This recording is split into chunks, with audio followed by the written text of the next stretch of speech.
Dito tudo isso historicamente falando, vamos abordar agora diretamente as características da geração de 45. No entanto, eu não vou falar sobre todas as características desta geração. Até porque essa geração é tão rica, a geração de 45, que cada autor aqui, gente, a Clarice, o João Cabral, o Guimarães, cada autor daria uma escola literária. A verdade é essa, ok? Então nós vamos ficar falando somente sobre o Guimarães e as características dele dentro da geração de 45. E para falar sobre as características do Guimarães Rosa, eu já trago uma das mais importantes, que é conhecida como sertão universal, universalismo sertanejo, regionalismo universal, tanto faz o nome. Todas elas vão querer dizer a mesma coisa. O que significa isso? É que o sertão de Guimarães Rosa é diferente de todos os outros sertões que você vai encontrar na literatura. Como assim? Vamos fazer uma volta rapidinho aqui na história da literatura. A gente começa a falar sobre regionalismo lá na escola romântica, quando Franklin Távora começa a falar, faz um livro falando sobre o Cabeleira, né? Que é regional, é um romance regional do Nordeste, falando sobre um bandido de lá e tal. Nós temos um romance regional lá no romantismo, mas é um romance que ainda está ligado, obviamente, às características da escola, né? Como o ufanismo, a exaltação à terra e ao homem, ok? E a redenção pelo amor, né? Quando a gente avança a nossa escala literária, nós vemos que no realismo naturalista, nós também temos registro de literatura regional. Você tem no Ceará também, se eu não me engano, Ceará. Você tem Luzia Homem, né, que é um romance regionalista naturalista, que você vai ter o homem sendo dominado, né? Ele é produto do meio, ele é fruto do meio em que ele vive, ok?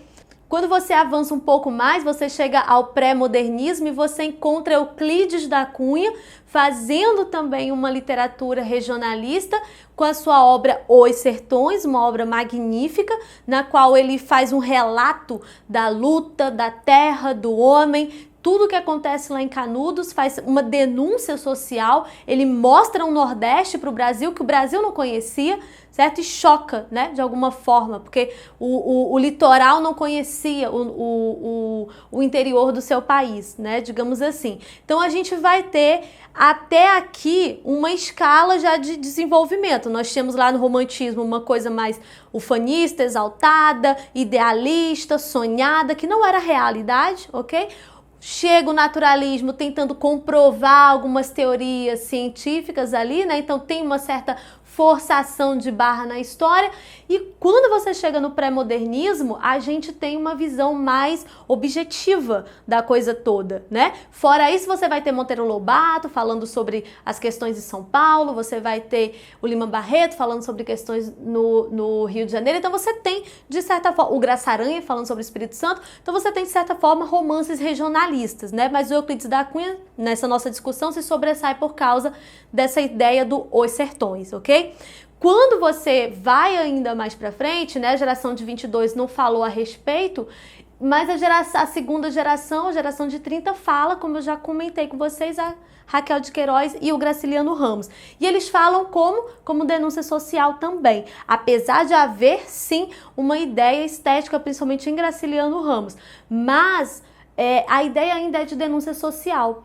Então, você vai ver que pela evolução, e quando você lê os livros que falam sobre o sertão, sobre essa coisa do interior do Brasil, você vai ver que o que sobressai ali é a ideia do exótico, de mostrar aquilo que é diferente, de mostrar a fala das pessoas, como ela é diferente da fala urbana, mostrar o comportamento, os problemas que elas enfrentam, que são diferentes do problema que nós enfrentamos, como a questão da seca, da morte do gado. Então você lê aquele romance, você sente a dor daquele personagem, mas se você nunca foi ao interior do Brasil, se você nunca teve contato com uma cidadezinha dessa forma, que precisa da chuva, que precisa dos animais, se você nunca foi a um lugar desse, você não consegue se colocar tanto assim no lugar do personagem, porque você não sabe o que é passar por aquela dor de verdade. Você pode ter uma empatia, né? Mas de verdade mesmo, você não sabe. Então você a tua experiência de vida não vai ao encontro da experiência do personagem. E aí, às vezes, pode gerar um certo distanciamento. Por que eu tô te falando isso? Porque em Guimarães Rosa, você não vai ter esse distanciamento de jeito nenhum. Porque o sertão de Guimarães, quando se fala que ele é universal, é porque as histórias que se passam nos livros de Guimarães Rosa, elas têm como pano de fundo o sertão de Minas Gerais, certo? Elas se passam em cidadezinhas no interior de Minas Gerais.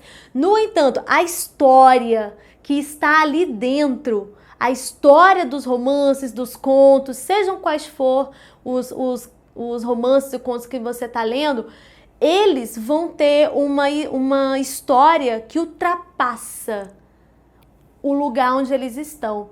A história que acontece ali poderia acontecer em qualquer lugar. Poderia acontecer na Austrália, na França, no Rio de Janeiro. Poderia acontecer em qualquer lugar, porque ele conta histórias que trazem problemas, angústias, sentimentos, questionamentos universais, como o amor, a morte, a questão do que é bom, o que é ruim, o que é o bem, o que é o mal, as filosofias, né? Afinal de contas, por que estamos aqui, de onde viemos, para onde vamos, qual é o sentido das coisas, a questão da homossexualidade, todas essas coisas que estão na vida do ser humano, enquanto humano, independente de onde ele nasce, Guimarães coloca em seus relatos, em seus contos, em suas narrativas. Então, os problemas que você encontra em Grande Sertão Veredas, A Terceira Margem do Rio, O Espelho, são problemas humanos, que não poderia estar no livro do Dostoiévski, certo? Poderia estar em Joyce, poderia estar em qualquer livro, porque independe do lugar. O lugar para Guimarães Rosa é o cenário, é a cor, é aquilo que vai trazer a caracterização, sabe? É o que vai trazer a beleza. É um adereço, e é um adereço importantíssimo, é lindíssimo. No entanto, não é o foco. Um dos maiores críticos do Brasil diz que Guimarães não é, que é o Antônio Cândido, o crítico, ele não é um regionalista, ele é um surregionalista, né? Nós temos o realismo e o surrealismo, que é aquilo que ultrapassa o realismo. Guimarães seria um surregionalista, aquilo que ultrapassa o regional. Tem regional? Claro que tem. Ora, tem Minas, tem as cantigas, tem os vaqueiros, tem as onomatopeias todas que você ouve no campo, certo? As cantigas, os costumes, tem tudo isso, tem os uais todos que você quiser. No entanto, a história não é sobre isto. A história é além, ok? E é por isso que o Sertão de Guimarães é universal, porque ele vai trazer situações além. Vamos dar uma olhada em alguns exemplos? Dentro dessa história do Sertão Universal, nós temos aqui esses trechos, foram retirados do Grande Sertão Veredas, e eles dizem o seguinte, o Riobaldo tentando explicar o que seria o sertão. Sertão é do tamanho do mundo, sertão é dentro da gente, sertão é onde o pensamento da gente se forma mais forte do que o poder do lugar. Sertão é isto, o Senhor empurra para trás, mas de repente ele volta a rodear o Senhor dos lados. Sertão é quando menos se espera. Observe que o sertão para Riobaldo, ou seja, para a obra de Guimarães, é exatamente todo lugar ou nenhum lugar. É a ideia de que o sertão está exatamente dentro. É o florir dentro, é o viver dentro, é entender o que se passa dentro. Então, o sertão de Guimarães, ele não pode ser encarado como um lugar especificamente. É óbvio, mais uma vez, que nós vamos ter as cores de Minas Gerais. Nós vamos ter a botânica de Minas, a fauna, a flora, a topografia, certo? Os nomes dos rios, tudo é Minas. No entanto, a ideia por trás da obra do Guimarães é que esse sertão é o mundo. O sertão é dentro da gente, o sertão é tudo, certo? Ou seja, qualquer lugar poderia encaixar essas histórias que vão passar pela obra de Guimarães Rosa, ok? Vamos para o próximo exemplo. Aqui nós temos outro trecho de Grande Sertão Veredas. Mas na ocasião, me lembrei de um conselho de Zé Bebelo na Nhanva um dia me tinha dado, que era que a gente carece de fingir às vezes que raiva tem, mas raiva mesma nunca se deve de tolerar de ter, porque quando se curte raiva de alguém, é a mesma coisa que se autorizar que essa própria pessoa passe durante o tempo governando a ideia e o sentir da gente. Consegue observar aqui o seguinte, que nós temos uma situação local em que Zé Bebelo aconselha Riobaldo a respeito de alguma coisa e esse aconselhamento é local, eles estão em um lugar, na Nhanva.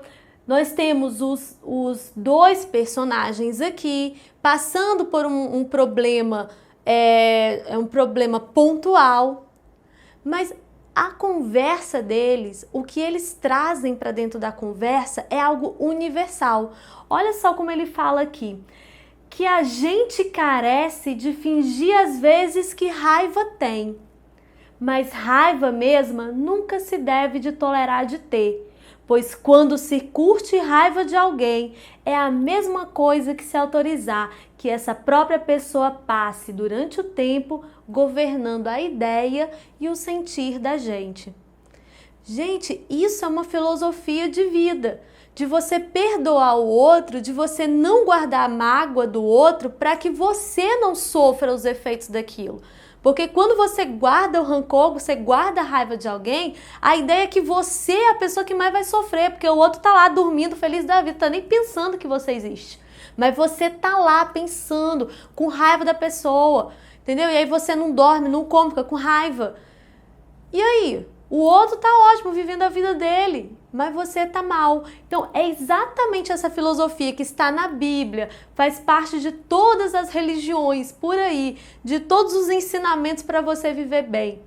E nós temos Zé Bebelo explicando isso para Riobaldo, numa conversa ali, na Nhanva, ok? Então, observe que o sertão, o que rodeia os personagens é um cenário, é um palco, mas os problemas que eles vivem são superiores a essas coisas.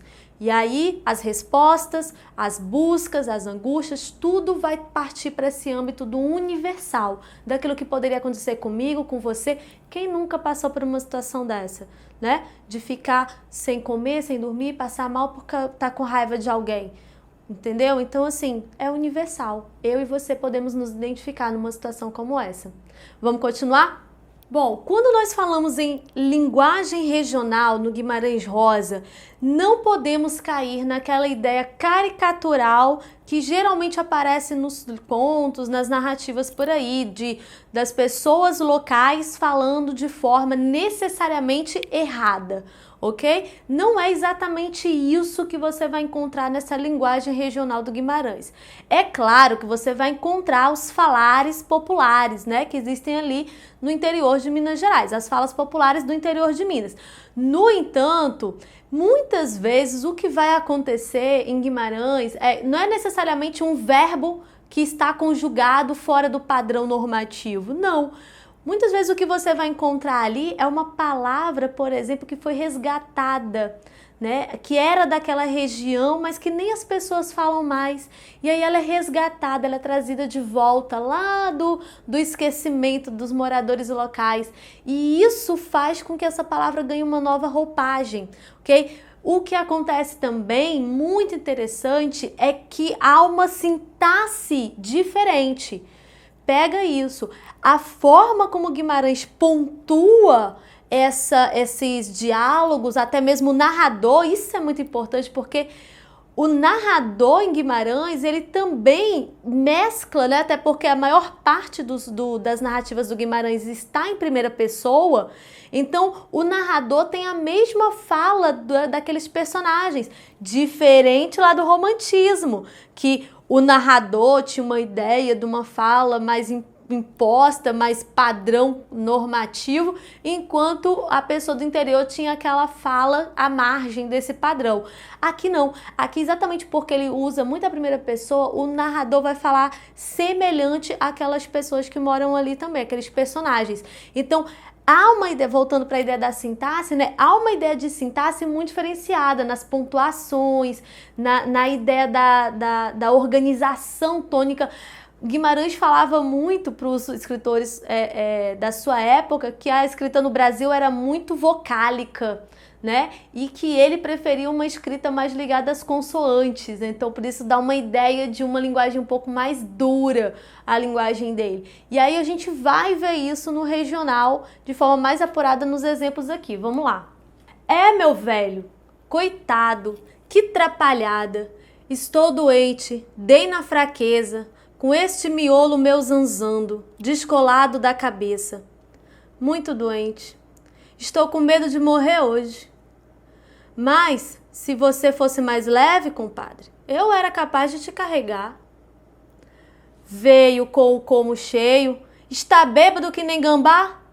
Ei, Silvino, por que é que você está chegando para perto do Badu aí no escuro, coisa que você não deve de fazer? Não consinto, não está direito, por causa que vocês estão brigados e ainda mais agora que o outro está tão bêbado assim. Tu arrepende essa boca, Francolin, filho de outra. Desarreganha, sai por embaixo, eu vou aonde eu quero. Percebe que a linguagem aqui não é necessariamente a ideia da linguagem errada, certo? De você conjugar um verbo errado, falar uma palavra errada. Não. Tá dentro da ideia da sintaxe, tá no ritmo das palavras, na escolha das palavras. Olha as palavras que aparecem aqui, gente. Nós temos a expressão dei na fraqueza, com este miolo meu zanzando. Traz aí o compadre, né, que é muito típico do interior do Brasil também. Olha só essa expressão, veio com o como cheio. Isso faz referência exatamente à ideia da bebida, né? De que a pessoa está bêbada. Aí ele fala mais pra frente. Tu arrepende essa boca. Olha só essa frase. Desarreganha. Sai por embaixo. Eu vou aonde eu quero. Perceba que o pronome, por exemplo, olha, usado corretamente. Vou aonde? Não tá errado isso. Ele não disse vou onde, né? Coisas que é muito comum o brasileiro falar. Não, ele fala certinho o pronome. Olha isso. Eu vou aonde eu quero. No entanto, você percebe em palavras típicas que você não tá lidando com um palavreado urbano, certo? Você percebe em expressões, em palavras, na forma como elas são colocadas no texto, que o som não é urbano, entende? Vamos pro próximo. Vós me ser, agora me faça a boa obra de querer me ensinar. O que é mesmo que é faz-me gerado? Faz-me gerado? Fal-mis geraldo? Famílias gerado? Famigerado é inóxio, é célebre, notório, notável. Vós me ser, mal não vejo em minha grossaria no não entender. Mas me diga, é desaforo? É caçoável? É de arrenegar? Farsância? Nome de ofensa? Vilta nenhuma, nenhum doesto. São expressões neutras de outros usos. Pois, e o que é em fala de pobre, linguagem em dia de semana? Famigerado? Bem, é importante, que merece louvor, respeito. Vós me ser a garante, para a paz das mães, mão na escritura, se certo, era para se empenhar a barba. Esse diálogo é maravilhoso, né? Nós temos aqui um vaqueiro que chega para conversar com o farmacêutico, o médico, agora eu não lembro, né? O nome do conto é Famigerado e está em Primeiras Histórias, e ele vai tentar descobrir o que significa. Alguém chamou ele de famigerado, ele é um matador na região, e alguém chama ele de famigerado e ele fica sem ação, ele não toma ação porque ele não sabe o que significa a palavra famigerado.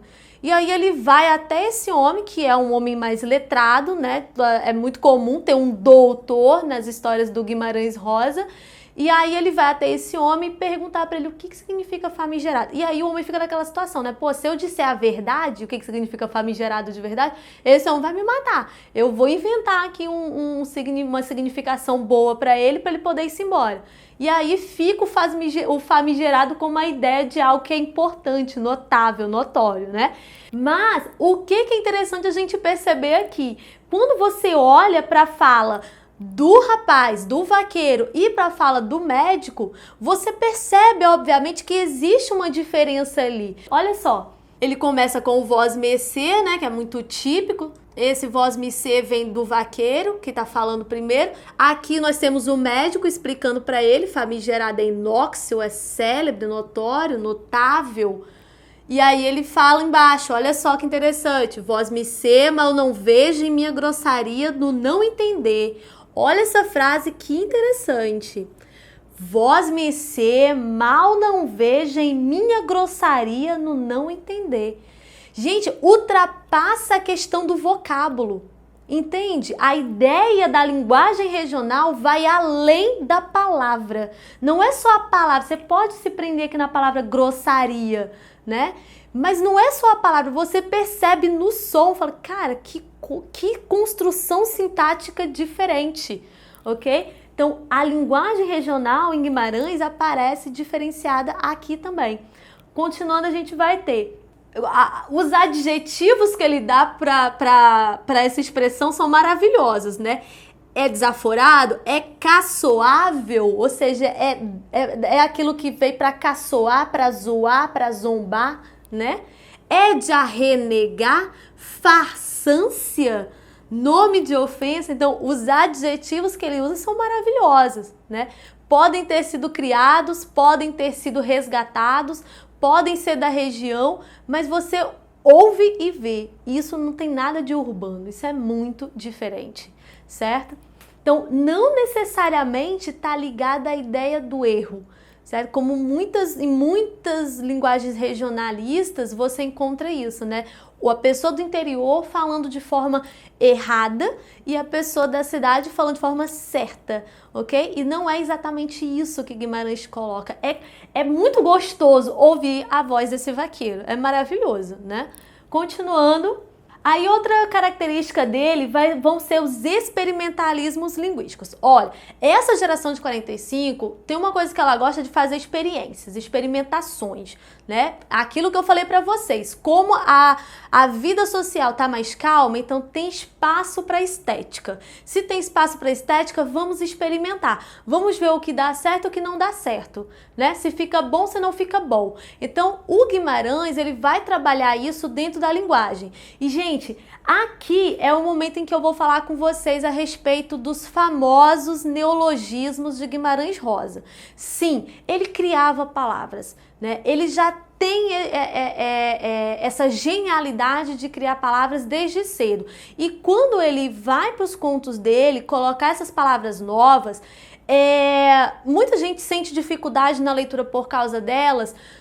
No entanto, veja, duas coisas. Uma, se você consegue manter o fluxo da tua leitura, entendendo bem o que ele está falando, as personagens e tudo mais, não necessariamente você vai precisar de um dicionário para entender aquilo dali, certo? Porque pelo contexto, pelo som da palavra, pela união das coisas, você vai conseguir entender o que aquela palavra quer dizer, ou pelo menos vai ter uma noção do que ela quer dizer. Mas se você tem uma dificuldade muito grande, Existem dicionários, existem páginas na internet que trazem muitas dessas palavras, ok? Se você sente muita dificuldade, tá bom? Mas o que eu quero falar para vocês? Não necessariamente, quando nós falamos em experimentalismo linguístico, não é só de neologismos que o Rosa vive, ok?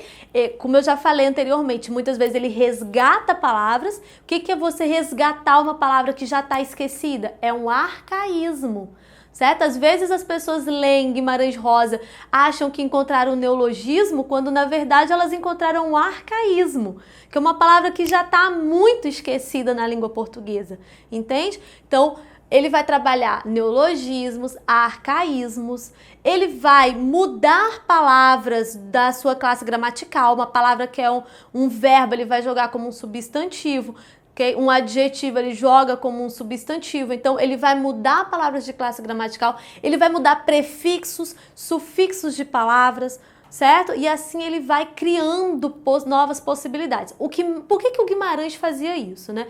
Ele respondeu isso numa entrevista. Ele falou que o que mais interessava a ele era a união da palavra, né, da palavra escrita, da grafia, com o seu som. Não é só o significado. A palavra não tem só que significar. Ela tem que ser ela por ela própria, certo? É o som da palavra, com a escrita dela, com o que está lá escrito, grafado, as letras escolhidas. Então, tem que combinar as duas coisas. Então você vai ver que em alguns momentos ele vai trocar prefixo. Tem uma troca que inclusive eu coloquei aqui em algum lugar que eu adoro, que ao invés de ele falar infeliz, ele fala desfeliz. Para você ter uma ideia, certo? Porque ele acha que naquele momento desfeliz soa muito melhor do que infeliz. Vamos lá observar algumas coisas.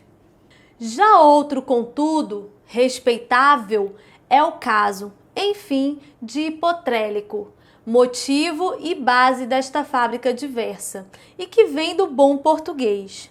O bom português, homem de bem e muitíssimo inteligente, mas que quando ou quando neologizava segundo suas necessidades íntimas. Ora, pois, numa roda, dizia ele, de algum cicrano terceiro ausente. E ele é muito hipotrélico.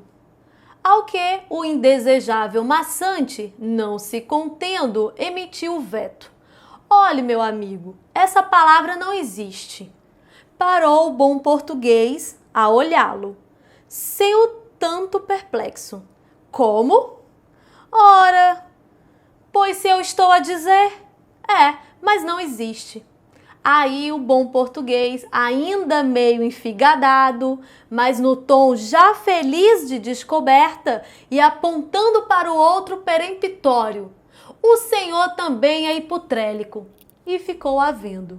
Esse trecho desse conto é muito interessante porque nós vamos ter exatamente a ideia da criação do neologismo no momento, né? Você tem o personagem do bom português criando uma palavra e jogando para numa roda, né, que um fulano seria um hipotrélico. E o outro diz, não, essa palavra não existe. Ele diz, pois você também é um hipotrélico, né? E a ideia é que o hipotrélico, segundo o autor, significa um indivíduo pedante, que não respeita a opinião alheia. Então, como ele não respeitou que a palavra hipotrélico existia, ele também era um hipotrélico. Aqui nesse outro exemplo nós vamos ter: mas o dono do sítio, que não sabia ler nem escrever, assim mesmo possuía um livro, capeado em couro, que se chamava O Sinclair das Ilhas, e que pedi para deletrear nos meus descansos. Maravilhoso, né? O dono do sítio não sabe ler, mas tem um livro. E aí o outro, que também lê mais ou menos, pede o livro para o quê? Olha só, deletrear. Que palavra maravilhosa, né, gente? Palavra linda, fala sério. Deletrear. Deletrear seria ler letra por letra, soletrar. Ler mal, uma pessoa que não lê muito bem, que tá lá tentando ler sílaba a sílaba, palavra a palavra.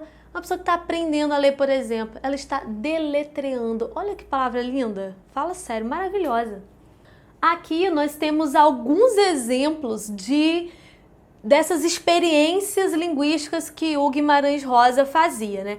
Com a expressão no nada, ele começa a sua obra-prima, que é Grande Sertão Veredas, né? Esse no nada seria uma coisa sem importância. Arreleque, asas abertas em forma de... Olha essa palavra, gente. Olha essa palavra. Mimbau amanhã na Sara. Esse é um dos mais complexos, quer dizer vaqueiro ou que vigia o gado. Para criar a palavra, o autor fundiu os termos tupi, mimbaua, que significa criação de animal doméstico, e manhana, que seria o vigia, e adicionou o sufixo sara, aquele que faz. Então seria a ideia do vaqueiro. Que coisa incrível! Você entende a ideia da criação no Guimarães Rosa? O cara pega uma palavra lá do tupi, traz uma outra, traz uma terceira para criar uma quarta palavra. Gente, como que pode isso? A gente não consegue dar nome pro cachorro. O cara cria uma palavra dessa. Olha essa palavra é belíssima. Enxadachim.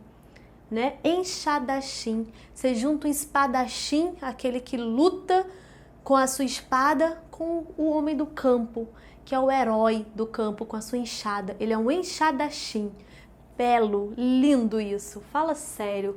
Essa palavra eu amo. Em si mesmudo. Eu acho que combina muito mais que a original. Sabe? Em si mesmado e o em si mesmudo.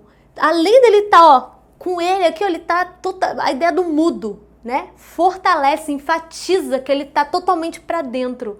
Em si mesmado, não, em si mesmudo. Belíssima. Embriagatinhar, que é a ideia do bêbado, né? A pessoa tá tão bêbada que ela embriagatinha. Circuntristeza. Circuntristeza, tristeza que circunda. Suspirância, olha isso, que maravilhoso esse sufixo com a palavra suspiro. Uma suspirância, né? Aquela sua amiga, ó, tá lá agarrada lá no WhatsApp, esperando a mensagem do crush, só na suspirância. Gente, esse nome é maravilhoso, que isso?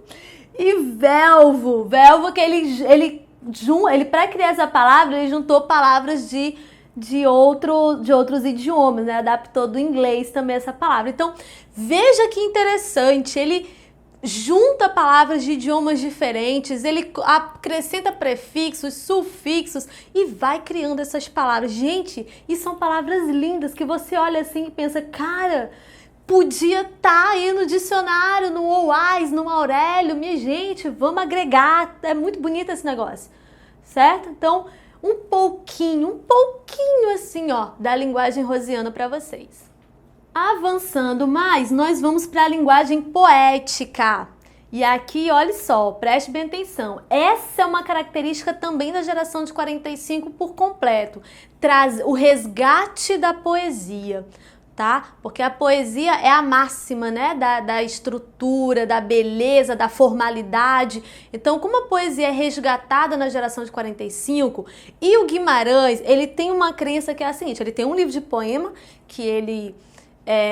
depois ele até largou de lado o livro, mas ele tinha uma ideia que era a seguinte, que fazer poesia profissionalmente, o que era poesia profissionalmente para ele?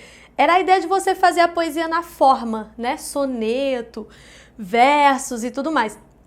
Fazer poesia profissionalmente não seria muito interessante, que na verdade a ideia de literatura é exatamente a poesia em todo lugar. Então por que tirar a poesia da prosa? Na opinião de Guimarães Rosa, não tem lógica você ter que esperar o momento certo para fazer poesia. Você tem que ter uma estrutura certa para fazer poesia. Não, para Guimarães a poesia está em tudo. Se ela está em tudo, eu posso colocá-la em qualquer lugar da minha obra.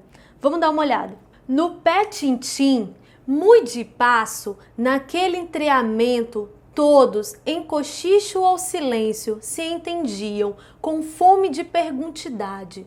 O Lio Jorge, esse, sem escape, tinha de fazer bem a sua parte, ter as orelhas baixadas, o valente sem retorno, feito um criado, o caixão parecia pesado, os três dagobés armados, capazes de qualquer supetão, já estavam de mira firmada, sem se ver, se adivinhava, e nisso caiu uma chuvinha, caras e roupas se ensopavam, o Lio Jorge que estarrecia, sua tenência no ir, sua tranquilidade de escravo. Então, só por aqui você já consegue perceber a sonoridade da rima dentro da prosa. Gente, rima dentro da prosa. Prosa é o texto narrativo, conto. Mas a rima acontece lá dentro e acontece de uma forma belíssima. Ele faz frases curtinhas e nessas frases curtinhas ele vai criando rimas. Isso é a poética na prosa, ok? Vamos ver outro exemplo. Boi bem bravo, bate baixo, bota baba, boi berrando. Dança doido, dá de duro, dá de dentro, dá direito. Vai, vem, volta, vem na vara, vai, não volta, vai varando. Tchou, tchou, ê boi! Devagar, mal percebido, vão sugados todos pelo rebanho trovejante. Pata a pata, casco a casco, soca soca, fasta vento, rola e trota cabisbaixos, mexe lama pela estrada, chifres no ar. A boiada vai como um navio. Pelo amor de Deus, mano, se eu tiver que te explicar a poesia presente nesse trecho aqui, tá entendendo? Olha isso, cara, poesia pura. Isso daqui é ele contando, né, nesse conto Burrinho Pedrez, ele tá contando o andar, né, da boiada, dos vaqueiros. Tchou, tchou, ê boi! É exatamente o que os vaqueiros fazem, tangendo o boi. Olha isso, aqui você vai ter o ritmo. Todas essas letras repetindo aqui, né? Isso aqui é o que? A literação, gente. Olha aí, o D, o V, certo? Essas repetições são as aliterações, né? Que acontecem aqui dentro da prosa, mas que é puramente poética. Você tem as onomatopeias também, que são expressões poéticas que acontecem muito na poesia. O ritmo desse trecho é incrível, o ritmo desse trecho. Você sentiu o ritmo, né? Pata, pata, casco a casco, soca, soca, fasta vento. Olha isso! Duas palavrinhas que ele vai juntando, vai criando um ritmo, como se fosse o casco dos bichos batendo no chão, né? E ele termina com uma comparação maravilhosa, que eu acho linda. Olha isso! A boiada vai como um navio. Dá aquela ideia de tranquilidade, de poder, né? O navio abrindo assim os mares. Incrível isso, gente. Aí você vê a boiada abrindo os sertões, as brenhas dos sertões. Então, percebe? Ele termina ainda com uma imagem belíssima, certo? Que é exatamente a ideia da poesia dentro da prosa. Vamos ver mais um último exemplo disso daqui. Era assim uma cantiga sorumbática, desfeliz que nem saudade em coração de gente ruim, mas linda, linda com uma alegria chorando, uma alegria judiada que ficou triste de repente. Observa esse sentimento, né? É algo desfeliz, não é infeliz, é desfeliz. É algo que era feliz, mas que por algum motivo não está no momento, certo? E observa essa comparação. Que nem saudade em coração de gente ruim. Gente boa gosta de todo mundo, né? Pode sentir saudade de todo mundo, é comum. Agora, uma pessoa ruim ter uma saudade de alguém, isso é algo diferenciado, né? Um sentimento diferente. E aí ele coloca uma personificação maravilhosa quando ele fala em alegria chorando. A alegria chorando é uma personificação, né? A prosopopeia, um sentimento com um comportamento humano. A alegria judiada, que ficou triste de repente. Então, essas imagens poéticas dentro da prosa, elas marcam a prosa do Guimarães Rosa, ok? Vamos para a próxima característica. Aqui nós vamos ter o mundo real e mítico. Lembra quando a gente estava falando da biografia do Guimarães Rosa, que eu falei com vocês que ele era um homem muito espiritualizado, muito ligado às crenças? Então, isso já vai transparecer na narrativa dele também. É muito, muito, muito comum você encontrar nas narrativas do Guimarães Rosa referências a Deus, ao diabo, a seres divinos que não necessariamente estarão nomeados dessa forma, mas você percebe que eles não são pessoas comuns. Muitas coisas ligadas à superstição, às crenças populares, ok? A gente vai encontrar na obra dele. Vamos observar alguns exemplos. No nada, tiros que o Senhor ouviu foram de briga de homem não, Deus esteja. Alvejei-me em árvores do quintal, no baixo do córrego, por meu acerto. Todo dia isso faço, gosto, desde mal em minha mocidade. Daí vieram me chamar, causa de um bezerro branco, erroso, os olhos de nem ser se viu, e com máscara de cachorro. Me disseram, eu não quis avistar. Mesmo que por perfeito como nasceu, arrebitado de beiços, esse figurava rindo feito pessoa. Cara de gente, cara de cão, determinaram, era o demo. Dessa forma começa a grande obra do Guimarães Rosa, que é Grande Sertão Veredas. Desse jeitinho aqui, esse é o primeiro trecho que você encontra em Grande Sertão Veredas. E aqui você já percebe uma questão que é mítica, né? É o real e o mítico misturados, porque as pessoas elas estão em busca de um bezerro, né? Que aparentemente está solto por aí pela cidade, passando pelos quintais das fazendas, e as pessoas estão em busca dele, mas parece que esse bezerro tem algo de diferente.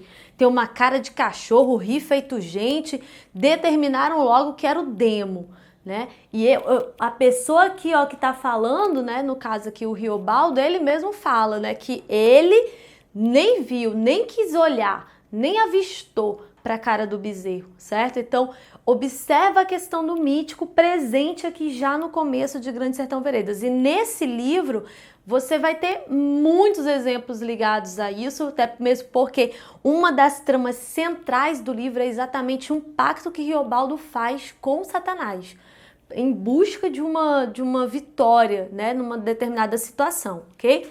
Vamos seguir. Outro trecho de Grande Sertão Veredas e nós temos: eu acho boa essa ideia de se mudar para longe, meu filho. Você não deve pensar mais na mulher, nem em vinganças. Entregue-se para Deus e faça penitência.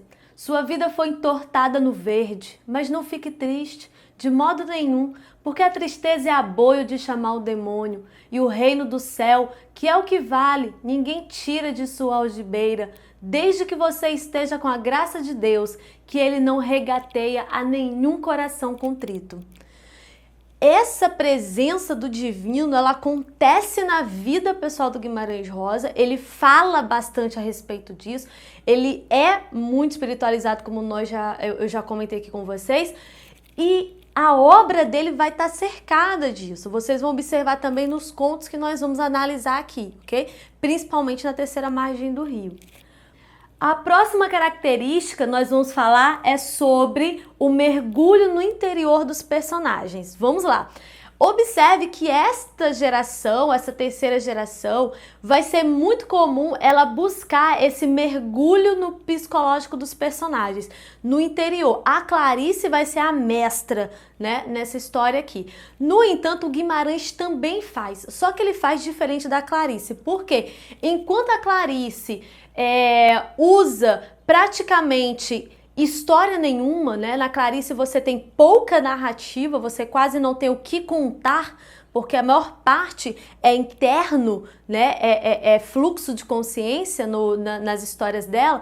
No Guimarães, ele tem sim uma narrativa, tem uma história, tem algo acontecendo, você tem o que contar, tem algo real, digamos assim, acontecendo de verdade, do lado de fora dos personagens. No entanto, o que acontece do lado de fora dos personagens mexe poderosamente com o interno deles.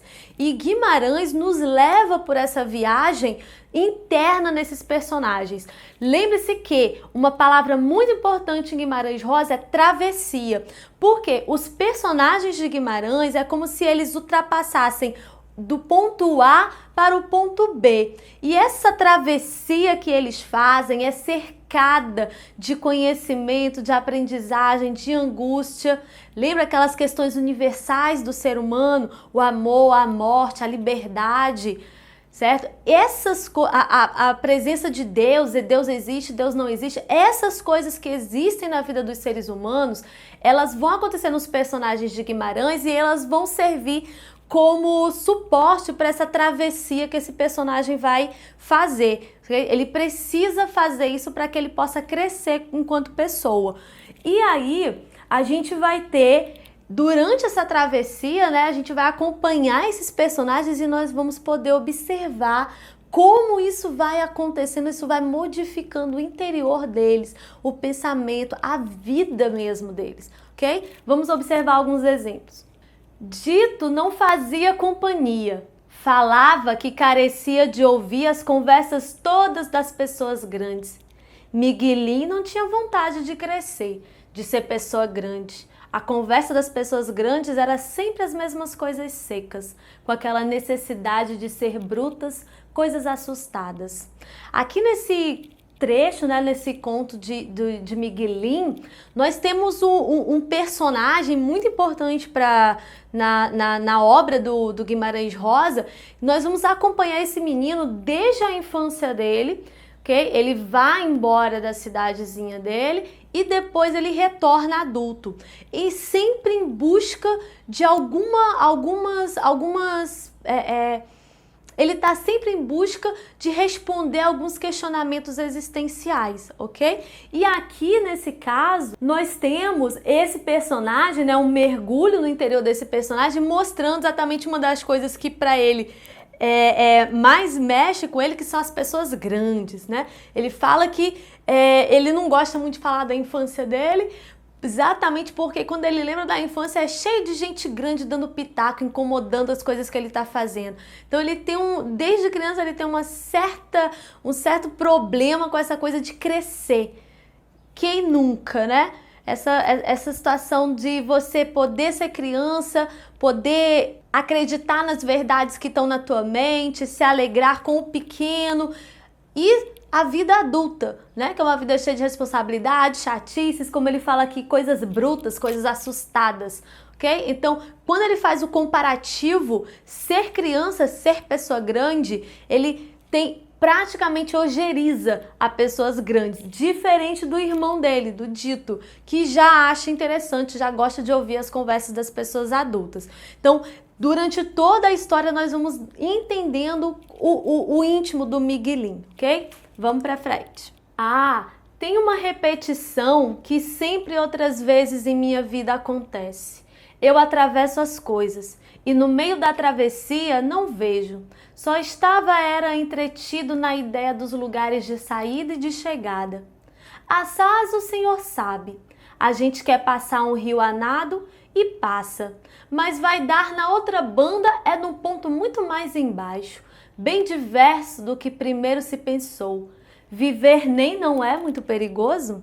Perceba que quando nós estamos falando em mergulho no interior do personagem, o que está acontecendo é o seguinte: a narrativa, a história, as ações, elas param, ok?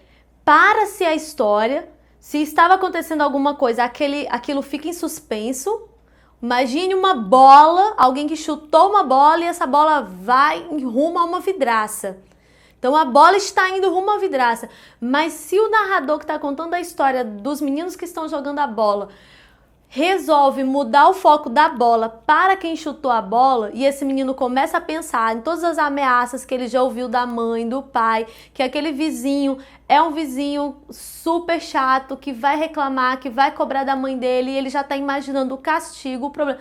Você percebeu que a bola ainda está suspensa? A bola ainda não bateu na vidraça, mas o narrador tá aqui, ó, na cabeça do garoto, fazendo o menino pensar a respeito de todas aquelas coisas. E a bola tá suspensa. A bola ainda não bateu lá, certo? Aí para aqui o mundo interior, volta e a bola, pá, quebra a vidraça, certo? Então, quando se fala em mergulho no interior dos personagens, você para a narrativa, para um fluxo de consciência acontecer. E aqui é exatamente o que está acontecendo. Ele começa a contar para esse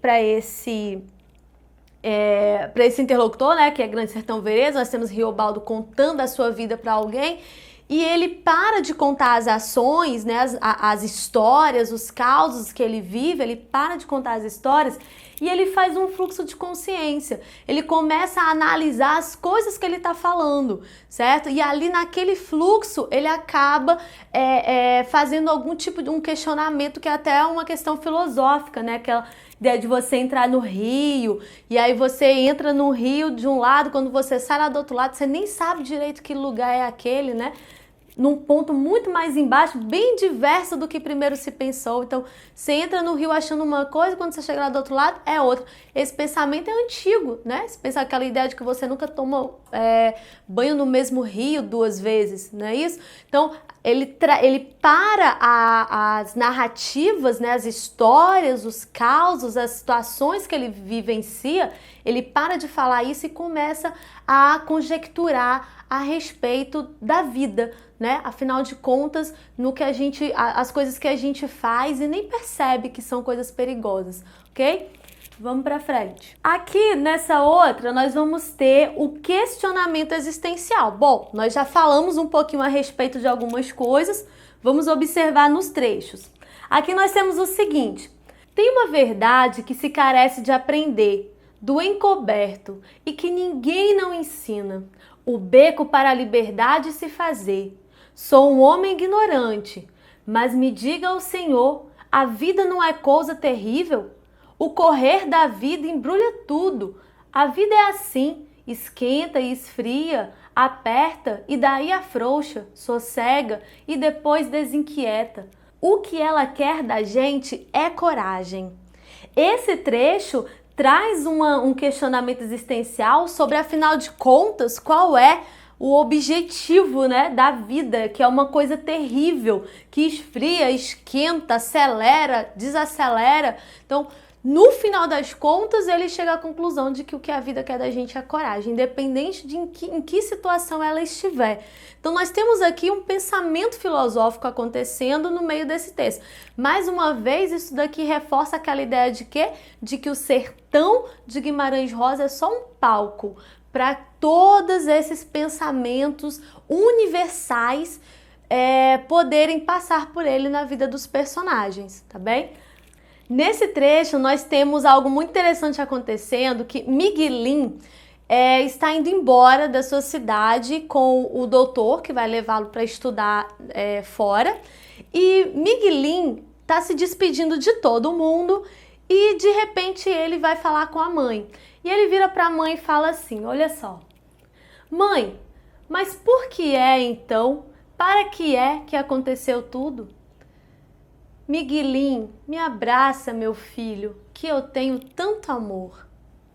Essa pergunta, que parece num primeiro momento ser uma pergunta muito simples, até mesmo repetitiva, quando ele fala por que então para que na verdade o que tem aqui é uma teoria filosófica dentro dessa pergunta, que está no âmago, né, da filosofia de Aristóteles, que ele fala que o universo, sendo um universo em movimento, ele precisa de algumas perguntas, né, para ser respondido. Se ele fosse estático, bastariam 2 perguntas, bastariam 2 causas, a causa formal e a causa material, mas como ele não é estático, como ele é em movimento, ele precisa de mais outras 2, que seria a causa do porquê, a causa eficiente e a causa do para quê, a funcionalidade.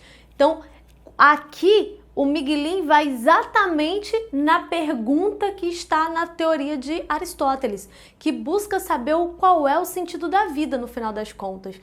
Por que a vida se faz? Qual é o motivo da vida estar acontecendo? E para que qual é a finalidade dessas coisas todas?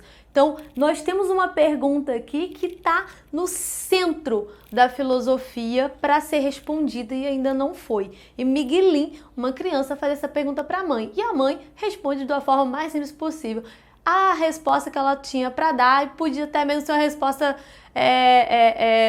do próprio Guimarães, né? Que é a questão do amor. Ela centra isso no amor, né? Me abraça, filhinho, que eu tenho tanto amor. A próxima característica é bem e mal na obra do Guimarães. Essa característica é muito interessante porque muita gente se debruça sobre ela e as obras mais simples, mais rasteiras, até mesmo no cinema, têm a tendência de passar uma visão maniqueísta da vida. Aquele personagem que é bom sempre, aquele personagem que é ruim sempre, né? Tipo Branca de Neve e a madrasta. Então, essa ideia do maniqueísmo, de que uma coisa é totalmente boa e a outra é totalmente má e que essas duas coisas não se misturam, ela é absurda na vida real, certo? Na vida real, eu e você, nós somos bons e maus. E nossa bondade, nossa maldade, às vezes tem 50 tons de cinza, ok? Não é tudo preto no branco o tempo todo.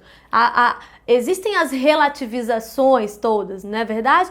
Então, em Guimarães Rosa, isso vai ser colocado também, olha só. Quase todo mais grave criminoso feroz sempre é muito bom marido, bom filho, bom pai e é bom amigo de seus amigos. Sei desses.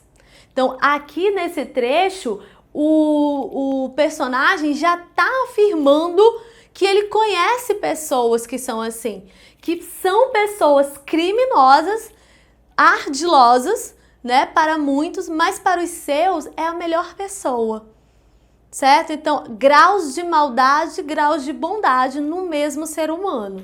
Vamos para frente. Aqui nós temos um pensamento que facilitaria tudo, né? Se fosse assim. Eu careço de que o bom seja bom e o ruim, ruim. Que de um lado esteja o preto e do outro o branco. Que o feio fique bem apartado do bonito e a alegria longe da tristeza. Este mundo é muito misturado. E é exatamente isso que o mundo é. E Guimarães coloca isso em sua obra, ok? Não dá para apartar o bem do mal. Os dois andam juntos. E essa ambiguidade, ela é muito presente em toda a obra do Guimarães. Em Sertão Veredas, você encontra ambiguidade do começo ao fim, né? Começa pela própria Diadorim, que é homem e é mulher, certo? E aí você observa essa questão do bem e do mal.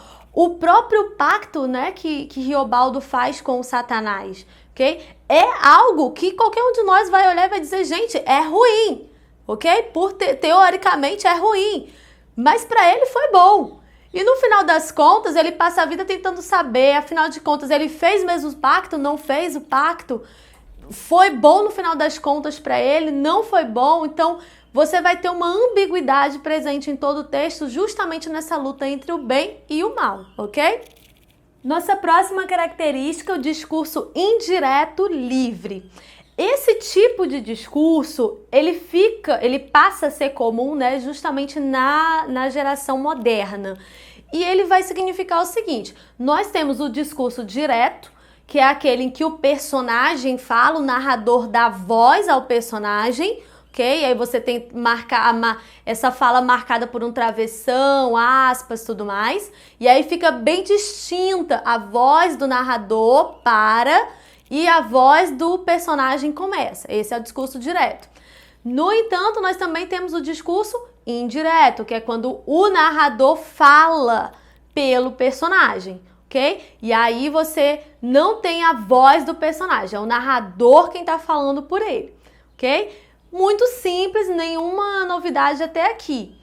Acontece que no modernismo nós começamos a lidar com um novo tipo de discurso, que é o discurso indireto livre, que é aquele em que não é fácil perceber a diferença da voz do narrador para do personagem. O narrador vem contando essa história e aí chega um momento em que você percebe que o narrador não teria dito aquilo, ele por ele mesmo, mas que um outro ser disse aquilo, movido por algum sentimento. E isso faz com que gere uma certa desconfiança. Afinal de contas, quem foi que disse isso? Foi o narrador ou foi o personagem? E fica a dúvida. Às vezes é uma dúvida que não dá para resolver tão facilmente, ok? Precisa de muita análise. Outras são um pouco mais simples de serem percebidas, mas essa é a ideia do discurso indireto livre, é misturar a fala do narrador com a do personagem. Vamos ver uns exemplos. E Nininha, branda, tornou a ficar sentadinha, inalterada que nem se sonhasse, ainda mais imóvel com seu passarinho verde pensamento. Pai e mãe cochichavam contentes, que quando ela crescesse e tomasse juízo, ia poder ajudar muito a eles, conforme a providência de certo prazia que fosse. Observe que aqui nós vamos ter o narrador, que é a irmã, certo? E aí ela viria até aqui, nós temos até 2 pontos ali marcando, né? No entanto, essa fala do jeito que ela acontece aqui, que quando ela crescesse e tomasse juízo, ia poder ajudar muito eles. A irmã não teria por que dizer o tomar. Aí você tem que vir, aí é que tá, né? O discurso indireto obriga você a prestar muita atenção na história para você perceber o que o personagem falaria e o que ele não falaria. Então a irmã não tem por que dizer isso. Essa ideia de tomar juízo é uma ideia dos pais, não da irmã, que é a narradora da história. Então essa expressão, tomasse juízo, ia poder ajudar muito eles, conforme a providência, isso daqui é dos pais. No entanto, o a eles mostra que não são os pais que estão falando. Certo? Então, tomasse juízo é voz dos pais, mas quando ela fala a eles, remete a ela estar falando. Então, há uma mistura, nesse momento aqui, da voz da narradora, que é a irmã, com a voz dos personagens pais, certo? E aí você fica, será que os pais falaram aqui? Foi a irmã que falou aqui? Então, nesse momento, nós temos uma certa dúvida.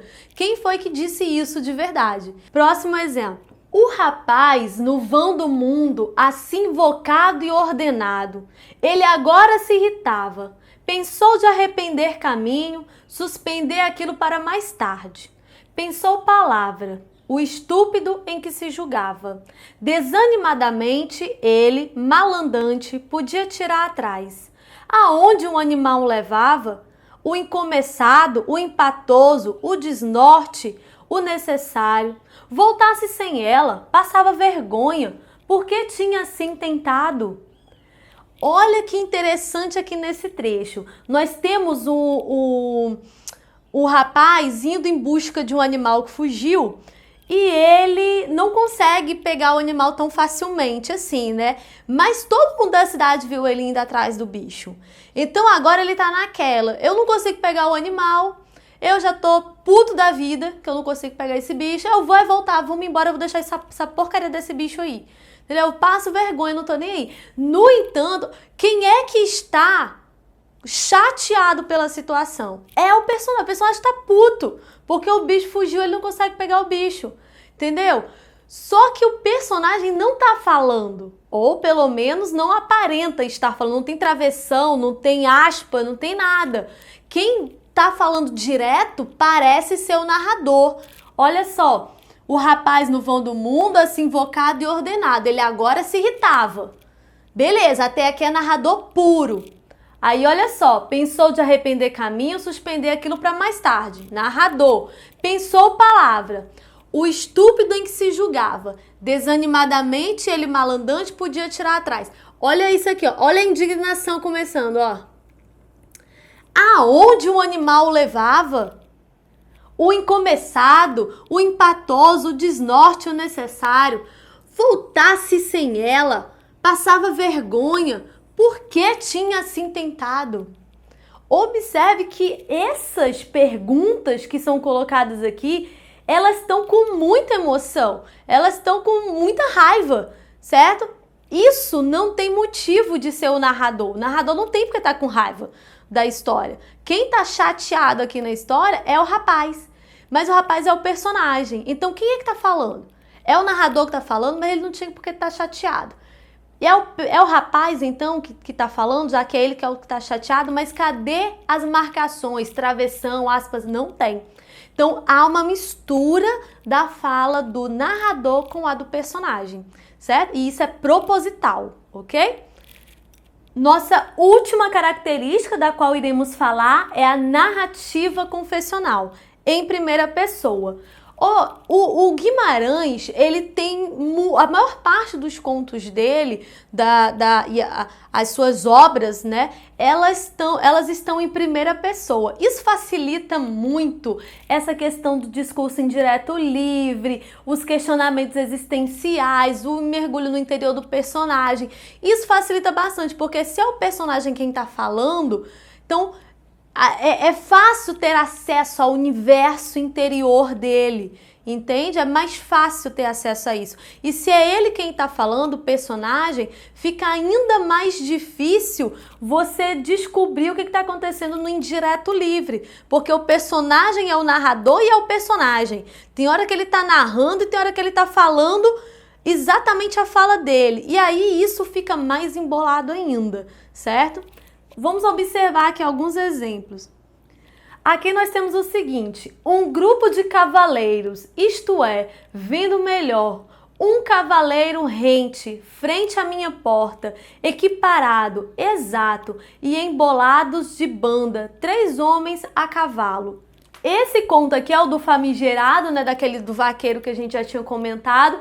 E quem está contando essa história... Nós temos aqui ó, a presença do narrador personagem, minha porta, né? É assim que nós percebemos se o narrador é personagem ou se ele é um narrador observador, porque quando ele diz a minha porta é porque eu estou participando dessa história, então eu sou um narrador personagem. E ele aqui é um personagem principal, é um personagem protagonista, então ele é um narrador personagem em primeiro plano ali, ok? Então nós temos aqui essa presença em primeira pessoa aqui na narrativa. Já aqui, nesse outro trecho, nós também vamos ter a narrativa em primeira pessoa.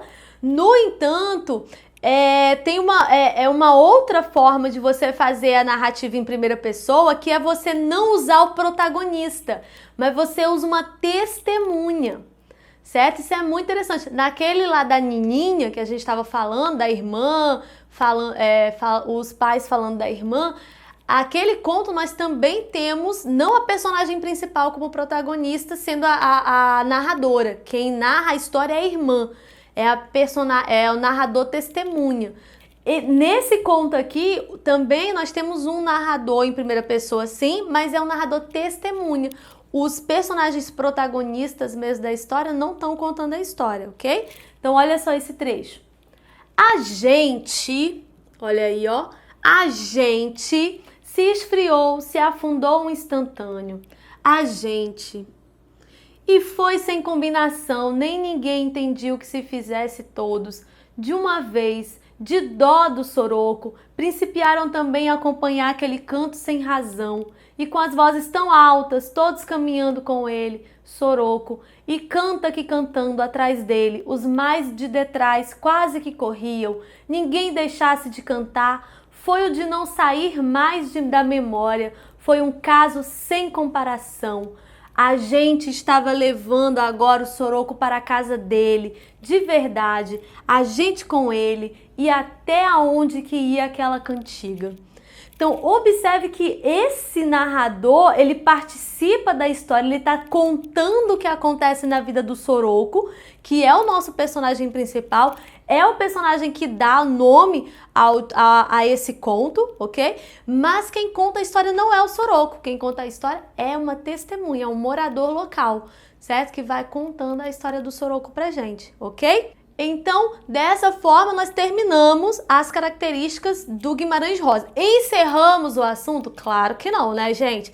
Mas já deu para vocês terem uma boa noção aí do que é a escrita do Guimarães e o que esperar dessa escrita, ok? Agora eu tenho uma proposta a fazer para vocês. Nós vamos fazer alguns exercícios para observar como esses assuntos que nós falamos aqui hoje podem cair em provas. Vamos dar uma olhadinha?